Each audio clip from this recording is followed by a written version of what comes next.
He was raised to kill lions, taught that to be a man, a true Maasai warrior, meant facing down Africa's most feared predator and walking away with its menere. But today, Daniel Ole Sambu stands between the lion and the spear. The boy who once joined lion hunts now risks his life to stop them. Why did he betray his own warrior tradition? And how did he become one of the fiercest defenders of Africa's disappearing lions? This is the untold story of the Maasai man who gave up a warrior's glory to save the very beast he was born to hunt.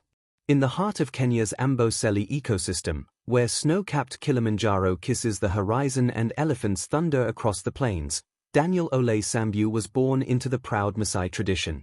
From the moment he could walk, he was prepared for a rite of passage older than memory, the olamayio, the warrior's hunt. Among the Maasai, killing a lion was not seen as cruelty. It was bravery, a test of fearlessness, a ritual that marked the transition from boy to man. Daniel took part in 5 different hunts, each time facing down the king of beasts. But something inside him was shifting.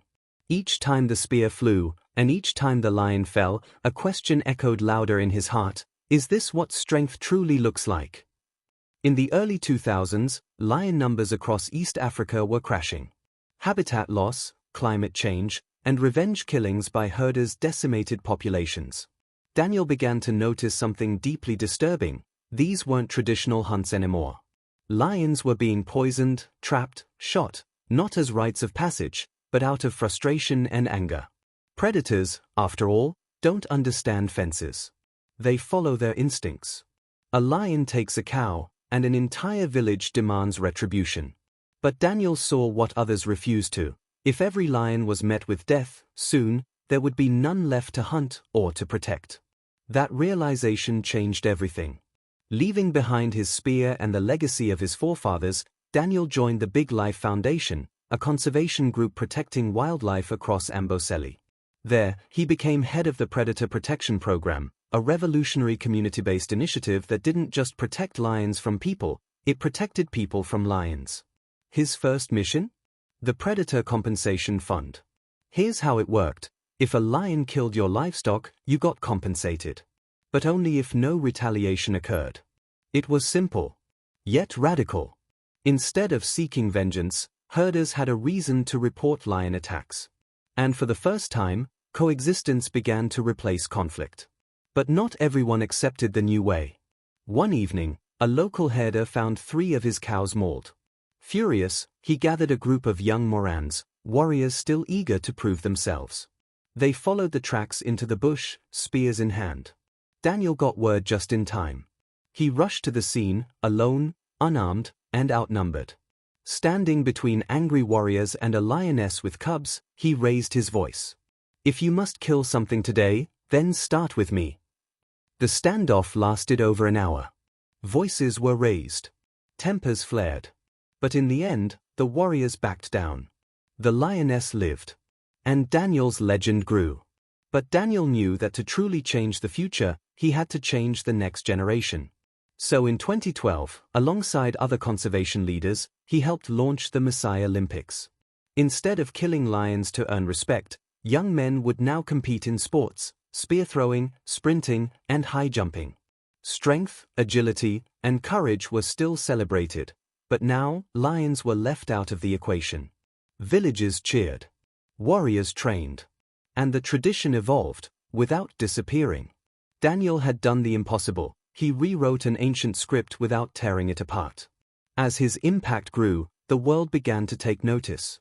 In 2015, dressed in full traditional regalia, Daniel flew to Hong Kong to speak out against the ivory trade and the global threats to African wildlife.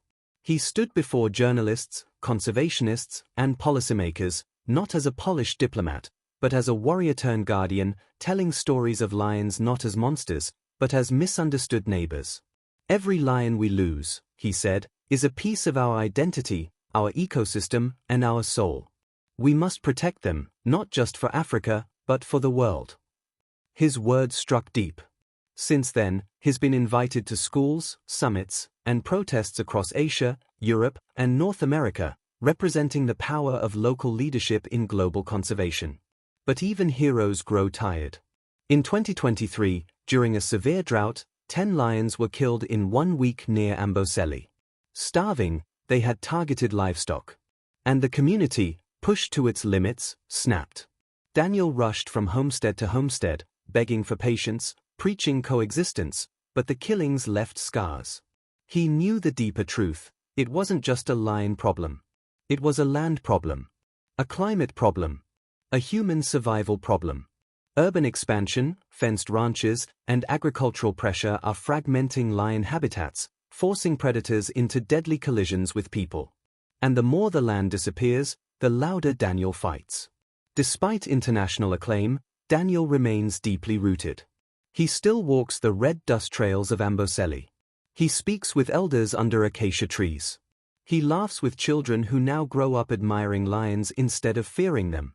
He trains rangers, mediates conflicts, organizes scholarships.